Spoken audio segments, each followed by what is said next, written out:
네, 오늘 설교의 제목은 노력이 아니라 순종이다 입니다. 노력이 아니라 순종이다. 이 코로나로 삶이 팍팍해지고 힘들어지면서 술의 힘으로 살아가는 사람들이 급속도로 늘어나고 있다고 합니다. 한국은행이 작년에 낸 통계에 따르면은 2020년에 우리나라 온 국민이 술과 담배를 이제 마시고 피우고 하기 위해서 지출한 돈이 1970년 이후로 최대였다고 합니다.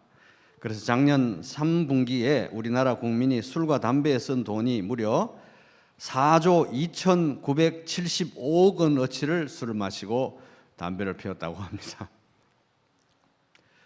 코로나로 인해서 삶이 힘들어지다 보니까 어디 기댈 데도 없고 해서 술을 마시고 담배를 이제 피우는 것 같습니다. 그도 그럴 것이 이제 텔레비전에서 뭐 드라마나 뭐 토크쇼나 뭐 이런 광고를 보면은 그냥 그 TV에서 일반적으로 그려주고 있는 그림은 뭐냐 하면 낮에는 막 엄청나게 스트레스를 받고 일을 하는 거예요. 막 상사도 쪼고 막 일도 힘들고 너무 힘들게 일하는데 너무 사는 게 괴로운데 저녁이 되면 얼굴이 밝아지고 행복해지면서 가자, 한잔 하러 가자. 이래서 막 쨍 하고 부딪히고 한잔 먹고 이러면 이제 스트레스 착 풀리고 잠자고, 또 요즘은 이제 코로나니까 혼자서 이제 어울려서 못 먹으니까 집에 가서도 이제 맥주 캔 저녁에 똑 따가지고 이렇게 팍팍팍 마시고 이러면 스트레스가 쫙 풀리는 그런 이미지를 TV에서 뭐 어디 가나 이렇게 그려주어서 특별히 비판적인 사고를 하지 않으면 저렇게 하면 스트레스 풀리는 거겠구나 이제 이렇게 생각을 할 수밖에 없도록 세상이 우리들에게 메시지를 주고 있습니다. 실제로 뭐 저도 밤에 이렇게 TV를 보다 보면은 그 광고에서 잘생긴 배우가 이걸 탁 따서 이렇게 맥주를 탁 마시면서 강력한 탄산의 힘으로 막 이렇게 쫙 마시는 거 보면은 나도 저걸 좀 마시면 스트레스가 풀리려나? 이런 생각이 저도 솔직히 좀 들어요. 그럴 정도로 이게 이미지가 강렬한 것입니다.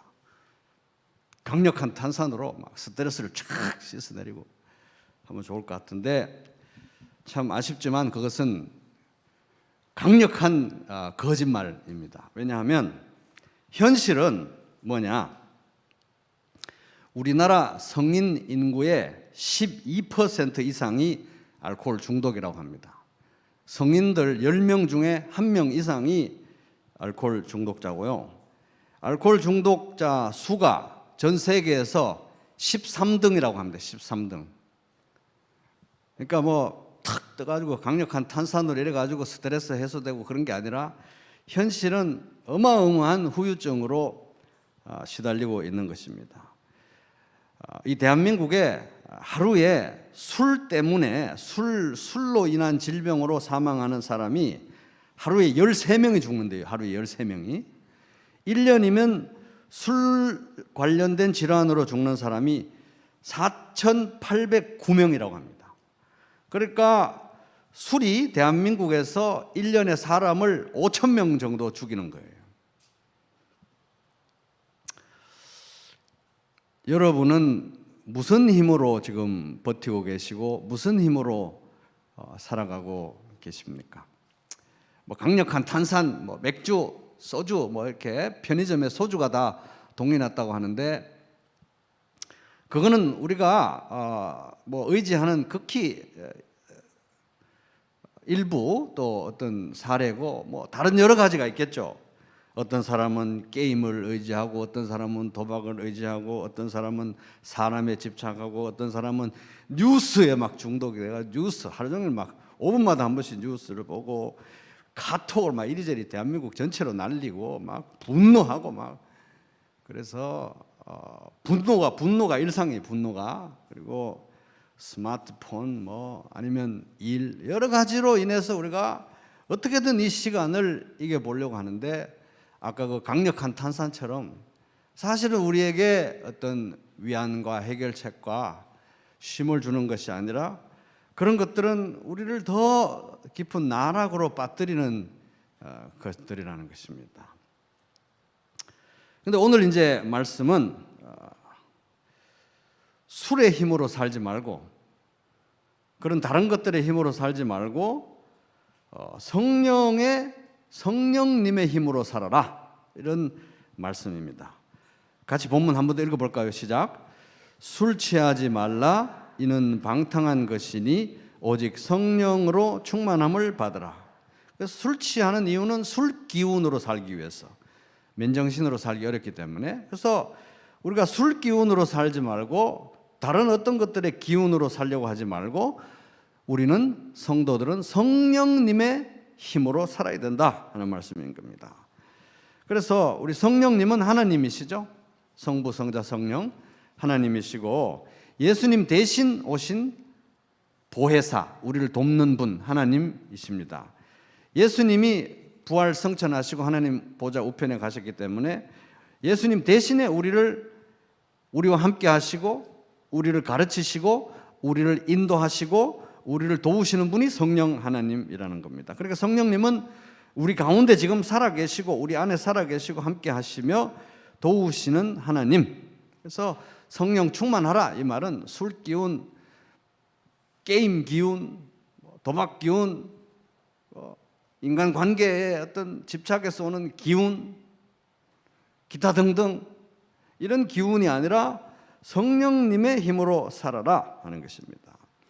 우리 성도들은 성령님의 힘으로 살 수밖에 없습니다. 왜냐하면 한 성도가 영적으로 거듭나서 출생해서 영적으로 성장하고 또 다른 사람에게 복음을 전해서 영적 재생산이 일어나는 전 과정이 성령이 아니면 불가능한 일이기 때문에 그렇습니다. 그래서 자, 첫 번째 과정은 뭡니까? 출생이죠. 출생도 성령입니다. 그래서 출생은 이제 우리 거듭난다고 말하는데 출생, 그 다음에 성장, 그 다음에 재생산, 이런 과정을 한번 짧게 살펴보도록 하겠습니다. 자, 첫 번째 따라해 보겠습니다. 출생. 거듭난다, 구원받는다 하는 거죠. 전적으로 성령의 역사입니다. 아기가 그냥 태어나지듯이 우리도 성령 안에서 새로 태어나지는 것입니다. 그래서 예수께서 대답하시되 진실로 진실로 너에게 이르노니 사람이 물과 성령으로 나지 아니하면 하나님 나라에 들어갈 수 없느니라. 말씀과 성령으로 거듭나지 않으면, 복음을 믿고 성령으로 거듭나지 않으면 사람이 구원받는 방법이 없다. 그래서 방금 말씀은 요한복음 3장 3절. 그래서 성경에 또 이런 말씀이 있습니다. 그러므로 나는 여러분에게 알려드립니다. 하나님의 영으로 말하는 사람은, 성령으로 말하는 사람은 아무도 예수는 저주를 받아라 라고 말할 수 없고, 또 성령을 힘입지 않고서는 아무도 예수는 주님이시다 하고 말할 수 없습니다. 성령이 아니고서는 예수님을 믿을 수도 없고 구원받을 수도 없고 예수님을 주님으로 고백할 수 있는 사람이 아무도 없다. 오직 성령으로만 가능하다. 출생은 성령으로만 가능하다. 그래서 여기 온 구원받은 성도님들은 다 성령으로 거듭난 거지 내가 노력으로 거듭난 것이 아니다. 성령의 역사로 내가 태어났다, 새롭게 태어났다 하는 것입니다. 자, 둘째 뭐죠? 출생 다음에 성장입니다. 자, 따라볼게요. 성장. 고린도후서 3장 18절 같은 데 보면은 성도가 예수님을 바라보면서 점점 예수님을 닮아가는 과정을 설명하면서 그 말미에 이렇게 얘기하고 있습니다. 이것은 영이신 주님께서 하시는 일입니다. 성령님의 역사라는 거예요. 그래서 성도가 예수님을 닮아가는 과정도 성령님의 역사다. 그래서 성령의 능력으로 구원받아서 출생해서 거듭나서 성령의 역사 가운데 우리가 영적으로 성장해 간다. 그래서 여러분 이제 지금 유명한 갈라디아서 5장 22절 한번 펴볼까요? 신약성경 갈라디아서 5장 22절. 에베소서 바로 앞이죠. 갈라디아서 5장 22절.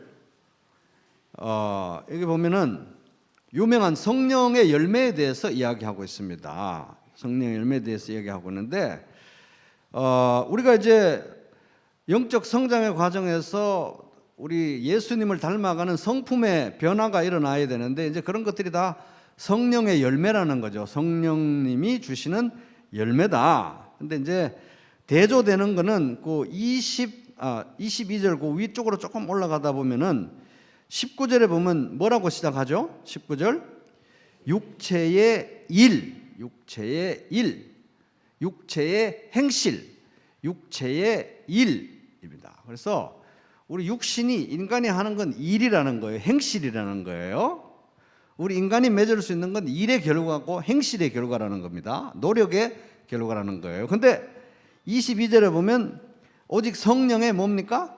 성령의 열매, 성령의 일, 우리가 노력해서 성령의 일을 쟁취해내는 게 아니라 성령의 열매, 성령께서 주시는 선물 같은 열매로 맺어지는 성품의 변화, 삶의 변화, 영적 성장이라는 겁니다.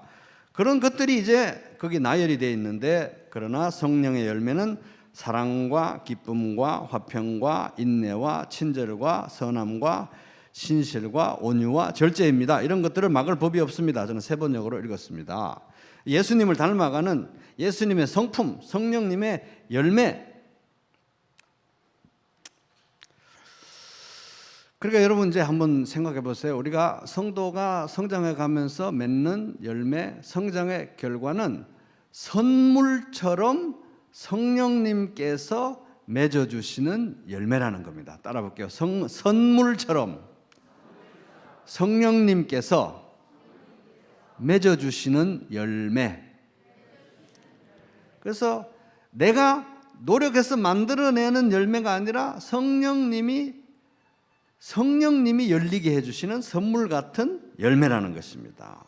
그래서 이것 역시 구원도 은혜로 선물로 받지만 예수님을 닮아가는 성품의 변화, 성령의 열매도 다 선물이다. 그래서 고린도전서 12장 같은 데 보면 우리가 성도가 교회를 섬기는 여러 가지 다양한 은사들이 열거되어 있는데 그 말미에 이렇게 되어 있습니다. 그러나 이 모든 것을 행하시는 이는 한 분이신 같은 성령이시며 그분이 원하시는 대로 각 사람에게 은사를 나눠주시는 것입니다. 고린도전서 12장 11절. 그래서 우리가 다양하게 성령의 은사로 교회를 섬기는데 이것 역시 성령님께서 주시는 선물이다. 그래서 박 목사가 미국에 2번 갔다 오고 박사 학위를 따고 공부를 해서 와가지고 막 이렇게 여기서 목회한다고 막 다양하게 기술을 펼치고 이렇게 하지만 여기에 물론 이렇게 말하면 저는 좀 억울하긴 하지만 성경이 그렇게 말하는 거예요. 제가 노력해서 얻은 어떤 공로로 쌓아 올린 결과물을 여러분들에게 이렇게 저의 어떤 공력에 공덕에 의지해서 나눠드리는 게 아니라는 것입니다. 저뿐만 아니라 우리 교회에 있는 모든 다양한 은사를 가지고 목자를 하시든 초원직을 하시든 뭘 하시든 주님의 몸된 교회를 섬길 때는 이거 다 거저 받은 것을 가지고 거저 나눠주는 거라는 거예요. 왜? 다 성령이 주시는 은사고 성령이 주시는 열매고 성령이 주시는 선물이기 때문에 그렇다는 것입니다. 자, 셋째, 이제 출생, 성장, 재생산 따라 보겠습니다. 재생산이 이제 전도죠. 쉽게 말하면 전도도 역시 성령의 역사입니다. 그러나 성령이 너희에게 내리시면 너희는 능력을 받고 예루살렘과 온 유대와 사마리아에서 그리고 마침내 땅 끝에까지 이르러 내 증인이 되리라. 사도행전 1장 8절. 그래서 우리가 복음을 전하고 예수님의 증인으로, 부활의 증인으로 사람들을 영혼 구원하기 위해서 일할 때 전부 성령의 역사가 아니면, 성령이 우리를 움직이지 아니하시면, 성령이 힘을 주지 아니하시면 할 수 없는 일이다 하는 것입니다. 그래서 우리가 아무리 은혜의 복음을 전하기 위해서, 예수님의 십자가를 전하기 위해서 당신의 죄를 씻어주셨다, 그래서 원래는 당신이 죄인이니까 죄를 깨우쳐야 은혜의 복음을 전하는데 죄를 누가 깨우치느냐? 성령님이 깨우치신다는 겁니다. 그가 오시면 죄와 의와 심판에 대하여 세상의 잘못을 깨우치실 것이다. 죄에 대하여 깨우친다고 하면 세상 사람들이 나를 믿지 않기 때문이요, 성령이 오셔야, 성령이 역사하셔야, 성령이 부평지역 사람들을, 우리 이웃들을 터치하셔야만 이 사람들이 하나님 앞에서 죄인이구나 깨닫게 되고 하나님 앞에 나온다는 겁니다. 방금 읽은 말씀은 요한복음 16장 8절 9절 말씀. 그래서 어떤 사람이 우리 가정교회에 초대받고 오는 거나 우리 주일 예배에 참석하는 거나 이런 거 전부 다 우리가 강권해서 우리가 끌어와가지고 우리의 힘을 어떻게 한 것이 아니라 전부 성령님의 역사인데, 나를 보내신 아버지께서 이끌어 주시지 아니하면 아무도 내게 올 수 없다. 나는 그 사람들을 마지막 날에 살릴 것이다. 요한복음 6장 44절. 하나님께서 이끌어 주지 않으면 예수님 보좌 앞으로, 교회로, 가정교회로 아무도 나올 수가 없다 하는 것입니다. 좌절과 희망을 동시에 주는 말입니다. 왜? 아무리 해도 안 되는구나. 아무리 전도해도 안 되겠구나. 왜냐하면 사람의 힘으로 예수님 믿으라고 가정교회 데려오고 교회 데려오고 복음 전해서 믿게 하는 건 안 되는구나. 아무리 해도 안 되겠구나. 좌절을 주는 말씀이고요. 희망은 왜 줍니까? 어차피 성령님의 능력으로 가능하네 뭘. 불리하고 유리한 건 없네. 나 같은 사람도 성령님이 쓰시면 역사하시겠네. 마른 뼈도 살아나게 하시겠네. 좌절과 희망을 동시에 주는 말씀인 것입니다. 아멘. 그래서 이제 지금까지 말씀을 요약하면, 한마디로 요약하면 따라 보겠습니다. 노력이 아니라 순종이다. 시작. 노력이 아니라 순종이라는 거예요. 왜냐하면 이 성령의 열매라는 것은 내가 맺는 게 아니기 때문에, 성령 하나님이 맺어주시는 열매이기 때문이라는 것입니다. 노력으로 뭐 산다, 우리가 이런 사상에 너무 찌들어 있어가지고 노력을 해야 되는 거예요. 노력을 열심히 노력하면 전도도 되고, 열심히 노력하면 성령 충만하게 살 수도 있고, 열심히 노력하면 빛과 소금도 될 수 있고, 열심히 노력 안 했어도 그렇다. 이거는 우리가 아주 뼛속 깊이 찌들어 있는 사상인데 그게 아니라는 거예요. 왜? 성령께서 맺으시는 열매이기 때문에 그렇다는 것입니다. 물론 노력해도 어느 정도는 살 수 있죠. 왜냐하면 우리 노력해서 다 많은 걸 이뤄봤지 않습니까? 그죠? 노력해서 우리 다들 많이 이뤄봤는데, 충격적인 사실은 이 세상에서, 잘 들어보세요. 이 세상에서 우리가 노력해서 얻는 것 중에, 노력해서 이루는 것 중에 천국에 가져갈 수 있는 건 한 개도 없다는 겁니다. 우리 인간의 노력으로 얻는 것 중에 천국으로 가져갈 수 있는 건 한 개도 없어요. 노력해서 뭐 10억, 100억, 100억, 1000억을 벌었다고 해도, 노력해서 아무리 높은 지위에 올라도, 노력해서 아무리 내가 대단한 성품의 소유자인 것처럼 꾸며도 노력해서 얻은 것은 천국으로 하나도 못 가져간다. 천국으로 들어가는 것은 뭐냐? 전부 성령의 열매만 천국으로 들어갈 수 있다는 거예요. 성령, 영원하신 성령 하나님이 맺으신 열매들만 천국으로 간다. 노력해서 어느 정도는 사는데, 노력해서 맺은 것, 얻은 결과 중에 우리가 천국으로 가져갈 수 있는 건 아무것도 없다는 것입니다. 그래서 우리 선택해야 됩니다. 노력해라. 더 노력해라. 더. 영혼을 팔아서까지라도 노력해라. 탈탈 영혼을 끌고 모아서까지라도 노력해라. 노력. 죽기 살기로 노력하면 살 수 있어. 라고 세상은 우리에게 매일 메시지를 주지만, 성령님은 우리에게 하나님 나라와 그의 의를 먼저 구하라 이렇게 말씀하시는데, 성령님께 순종하고 살 것인지, 세상의 메시지에 순종하고 살 것인지 우리 선택해야 하는 것입니다. 이 세상은 주일이고 뭐 토요일이고 할 것 없이 밤이고 낮이고 코피가 터지도록 영혼을 팔아서라도 노력하는 걸 칭송하고 주일날 쉬는 것을 아주 치를 떨면서 생각합니다. 그런데 10계명 중에 안식일을 지켜라. 하나님은 우리를 노력 안 한다고 막 혼을 내시고 벌을 주시는 게 아니라 안 쉰다고 혼을 내신 거예요. 안 쉰다고. 정말 이상하죠, 그죠? 안 쉰다고, 주일날 안 쉰다고, 하나님 앞에 나와서 안 쉰다고 혼을 내시면 냈지, 노력해라, 노력해서 다 이루라, 그런 메시지가 아니라는 것입니다. 농사는 하늘이 짓는다, 이런 말이 있습니다. 이거 뭐 예수님 안 믿는 옛날 어른들이 다 하던 얘기예요. 열매 맺는 것은 애쓴다고 되는 게 아니라 농사의 법칙에 순종하고 하늘의 처분을 기다릴 때 열매를 맺을 수 있다. 이 세상에 속한 열매는 노력하면 어느 정도 얻을 수 있어요. 그러나 천국의 문턱을 넘을 수 있는 것은 반드시 이 농사의 법칙, 성령의 법칙에 순종할 때, 성령의 음성에 순종할 때만, 그것만 천국의 문턱을 넘을 수 있다 하는 것입니다. 성도의 삶의 전 과정, 거듭남, 성장, 재생산, 출생, 성장, 재생산, 이 모든 과정이 다 성령님의 능력으로만 가능하고 성령으로 될 때만 진짜라는 것입니다.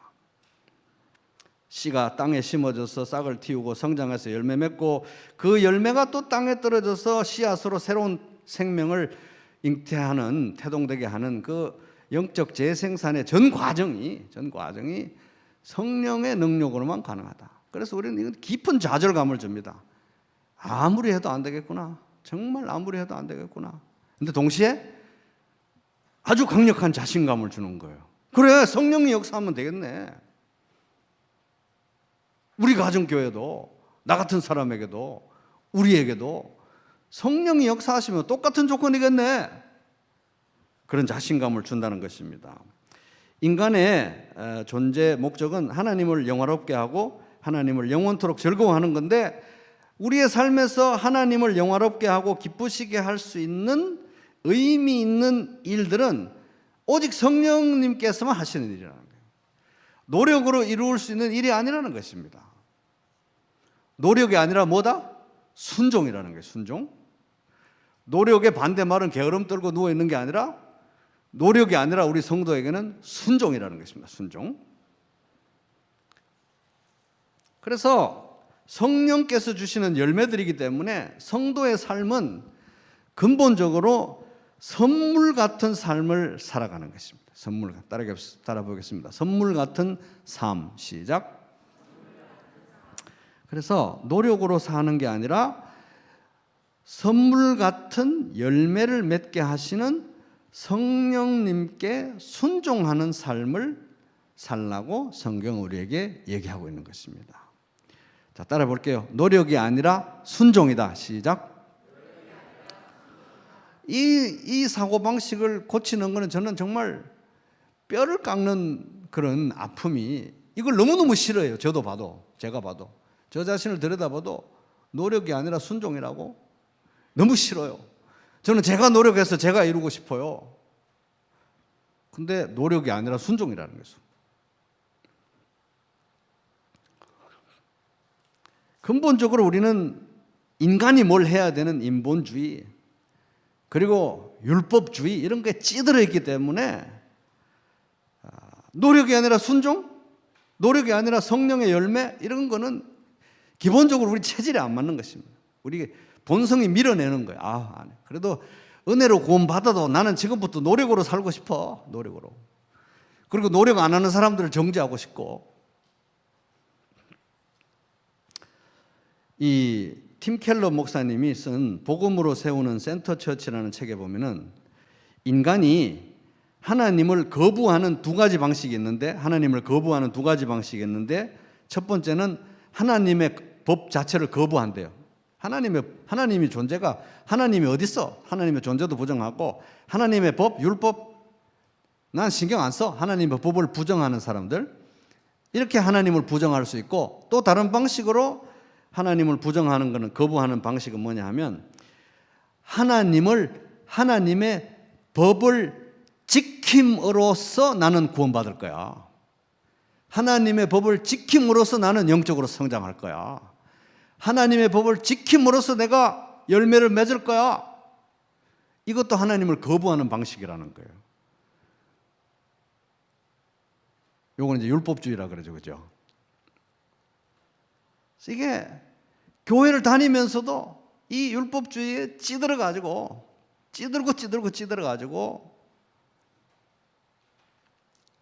인간은 그 어떤 종교 가운데서도 교묘하게 율법주의를 만들어낼 수가 있습니다. 아무리 경건하게 보이는 종교적 형태 가운데서도 기가 막히게 그걸 해가지고 율법주의로 싹 교묘하게 바꿀 수 있는 타고난 능력이 있어요. 왜냐하면 은혜가 싫거든요. 그냥 단순히 성령에 순종해서 모든 공로가 다 하나님께 돌아가는 거 싫어요. 내 능력으로 어떻게 해서 뭔가를 이루고 싶은 생각이 있기 때문에 그렇다는 것입니다. 결국 노력으로 살려고 하는 것은 하나님을 거부하는 것입니다, 사실은. 그래서 예수님이 요즘 이제 누가복음에서 예수님이 오셔가지고 우리가 바리새인, 사두개인 이런 사람들 우습게 보고 그러는데 그 사람들 정말 경건한 사람들이거든요. 요즘으로 보면 우리보다 더 경건할 수 있는 사람들인데 그들하고 아주 치열하게 싸우면서 씨름하시는 그런 모습을 볼 수가 있습니다. 그래서 노력으로 살아야 돼. 노력으로. 뭐든지 노력으로 해야 돼. 교회도 노력이야. 이런 게 결국은 하나님을 거부하고 하나님의 은혜를 거부하는 것입니다. 이 인간은 교회를 다닌다고 하면서도 얼마나 하나님의 은혜를 거부하려고 애쓰고 노력하는지 모릅니다. 근데 우리는 이제 은혜로 살아야 되고 은혜로 사는 인생에서 노력에 대안은 바로 순종이다. 자, 따라 볼게요. 노력이 아니라 순종이다. 시작. 노력이 아니라 순종이다. 왜냐하면 노력해서 이루는 것은 다 내 공로가 되는 겁니다. 내 공로. 박 목사가 지금 수고해서 이렇게 된 거야. 노력해서 얻는 것은 다 내 공로. 순종해서 얻는 것은 뭡니까? 하나님의 은혜인 것입니다. 순종해서 얻는 것은 하나님의 은혜. 그래서 은혜 안에서 순종하며 살아갈 때 인생은 선물 같아지고, 물론 힘든 일이 있겠죠. 선물 같아지고 겸손한 감사가 넘쳐날 수 있습니다. 그럼 어떻게 해야 되느냐? 포기하고 기도하고 순종해야 됩니다. 이제 저한테 한번 적용해 볼게요. 어떻게 해야 되느냐? 도대체 이 낯선 개념을 도대체 어떻게 해야 되느냐? 노력이 아니라 순종이다. 그럼 어떻게 해야 되느냐? 성령의 열매를 맺고 성령을 따라 살아야 되는데 어떻게 해야 되느냐? 포기하고 기도하고 순종해야 되는데 저에게 적용해 볼게요. 여러분 각자 삶에 한번 적용해 보시기 바랍니다. 포기. 나는 비참한 사람입니다. 누가 이 죽음의 몸에서 나를 건져주겠습니까? 박 목사는 포기해야 됩니다. 내 힘으로 안 되는 거였구나. 목회 정말 내 힘으로 안 되는 거구나. 이거 한 명도 바꿀 수 없구나. 한 명도 삶을 변화시킬 수 있는 능력이 나에게는 없구나. 영향력을 끼칠 수 있는 사람은 아무도 없구나. 진짜 안 되는구나. 노력으로는 진짜 안 되는구나. 설사 노력으로 어떤 사람은 어느 정도까지 끌어당겼다고 해도 그건 다 가짜구나. 포기해야 되는 거예요. 두 손 두 발 제가 다 들어야 되는 것입니다. 제 생각 하지 말고 여러분 각자에 한번 적용해 보세요. 각자 삶에 저는 목회자로서 한번 적용해 보는 겁니다. 그래서 저는 매일 성령님께 항복해야 돼요. 주님, 저 안 되겠습니다. 못 하겠습니다. 부평교회 저는 감당할 자신이 없습니다. 내려놓고 성령님 이끌어 주십시오. 이렇게 기도해야 되는 거예요. 나의 생각, 나의 노력, 나의 방식으로 목회하는 생각을 매일 내려놔야 되는 것입니다. 둘째, 기도해야 돼. 기도. 하나님, 유학 갔다 오고 박사학위 따고 어쩌고저쩌고 했는데 그런 거로는 하나도 1cm도 움직일 수가 없습니다. 하나님. 근데 성령님이 하시면 되지 않습니까? 도와주십시오. 성령님 역사해 주십시오. 성도 한 명 한 명의 삶에 개입해 주시고 그들을 변화시켜 주시고 이끌어 주시고 예수님 닮게 해주세요. 우리 목자님들 그렇게 기도하시기 바랍니다. 우리 성도님들도 다 그렇게 기도하시기 바랍니다. 아멘. 성령님이 하셔야 된다는 거예요. 너희가 악할지라도 너희 자녀에게 좋은 것들을 줄 줄 알거든 하물며 하늘에 계신 아버지께서 구하는 사람에게 성령을 주시지 않겠느냐. 성령으로 역사해 주십시오. 이렇게 기도하는데 응답 안 하겠냐는 거예요. 다른 거 뭐 돈 달라, 부자 되게 해달라, 승진하게 해달라 이런 건 응답이 안 될 때도 있는데 성령의 역사를 위해서 기도할 때 반드시 응답하신다는 겁니다. 이제 순종해야 되겠죠. 세 번째 순종. 그래서 포기하고 기도하고 순종, 박 목사 순종해야 되는 겁니다. 내가 이르노니 너희는 성령을 따라 행하라. 그리하면 육체의 욕심을 이루지 아니하리라. 그래서 성령의 인도를 따르기 위해서 박 목사는 개인적으로 더 말씀을 가까이 해야 됩니다. 왜냐하면 술의 힘을 빌어 살기 위해서 술을 가까이 하잖아요. 술을 마시잖아요. 그죠? 술을 자꾸 마셔야 돼요. 술의 힘으로 살려면. 성령의 힘으로 살려면 말씀을 자꾸 먹어야 되는 것입니다. 제가 말씀을 설교하려고 직업적으로 보는 게 아니라 저 개인을 위해서 자꾸 말씀을 먹고 그 말씀 가운데 드러난 하나님의 뜻을, 제 인생을 향한 하나님의 뜻을 순종하는데 순종도 제 힘으로 또 못하니까 성령님 도와주세요. 힘을 주세요. 이렇게 기도하고 순종해 나가는데 한 걸음씩 그렇게 해야 한다는 것입니다. 기도하고 나서 이제 기도 열심히 했으니까 기도 딱 했으니까 이제 내 힘으로 한번 해봐야지 이게 아니라는 거예요. 기도하고 나서 또 성령을 의지해야 되는 거예요. 왜? 기도하고 나도 내게 힘이 없으니까. 그래서 그렇게 순종하게 될 때 이제 저는 그래서 이제 노력 안 하고 순종하려고요. 목회할 때. 그래서 여러분 혹시 저 박 목사가 너무 노력하는 것처럼 보이면 저한테 그렇게 좀 얘기해 주세요. 노력하지 말고 순종하세요. 저도 이제 그렇게 얘기해야 되는 거죠. 그죠? 옆 사람한테 우리 그렇게 한번 해봅시다. 노력하지 말고 순종합시다. 그렇게 순종하면 우리 인생은 내 책임이 아니라 주님의 책임이 되는 것입니다. 결과는 다 하나님께서 알아서 하시는 거예요. 제가 정말 존경하는 목사님 중에 찰스 스탠리 목사님이 계신데 이분의 인생 좌우명은 하나님께 순종하라. 그리고 모든 결과를 하나님께 맡겨라. 그래서 이제 노력하지 말고 순종하려고요. 저는 여러분도 노력하지 말고 순종하시기 바랍니다. 순종하는 것에 쉼이 있고 순종하는 것에 평화가 있고요. 하나님은 얼마나 위대한 분이냐 하면 우리에게 안식일을 지켜라. 노력해서 밤이고 낮이고 주일이고 뭐고 무조건 해가지고 피가 터지도록 영혼이 막 다 끌어모아가지고 노력해 이렇게 말씀하시는 분이 아니라 얼마나 용감하시고 능력 있는 분이냐 하면 안식일을 지켜라. 안 쉰다고 혼을 내실 만큼 능력 있는 분이시고 우리를 책임지는 분이시고 우리를 진짜 수고하고 무거운 짐진 자들아 다 내게로 오라. 내가 너희를 쉬게 하리라. 쉬게 하시는 분이시라는 겁니다. 그래서 여러분 그렇게 순종하고 결과는 하나님께 맡기면서 한결 가벼워진 경쾌한 발걸음으로 인생 살아가시기 바랍니다. 술 취하지 말라. 이는 방탕한 것이니 오직 성령으로 충만함을 받으라. 그렇게 성령님으로 술의 힘, 다른 거의 힘이 아니라 성령님의 힘으로 살아가면서 진짜 하나님께서 주시는 그런 내적 힘으로 힘차고 복된 하루하루 되시기를 주님의 이름으로 축복합니다.